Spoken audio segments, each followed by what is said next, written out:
જય શ્રી રામ બધા મિત્રોને।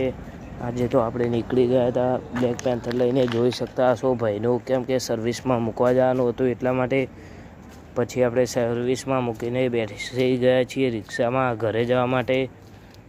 એમને કીધું 11 વાગે આવજે, એટલે આપણે ઘરે જવા માટે રિક્ષામાં બેસી ગયા હતા। પછી આપણે ખાવા આવ્યા હતા એટલે એક ભાઈનો કોલ આવ્યો કે મને પંજાબી ડીશ લઈ આવ, એટલે આપણે નીકળી ગયા હતા।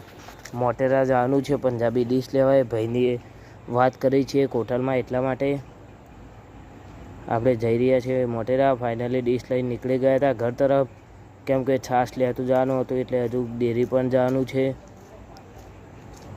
ફાઇનલી આપણે પહોંચી ગયા, ભાઈબંધને આપી દીધું હતું। પછી આપણે નીકળી ગયા, સાંજનો સમય થઈ ગયો દૂધ લેવા। જોઈ શકતા હશો મિત્રો, જવાનું છે હજુ ક્રિકેટ રમવા પણ, એટલે પહેલાં જઈશું ક્રિકેટ રમવા। અહીંયા પૂરો થાય છે નેક્સ્ટ પાર્ટ।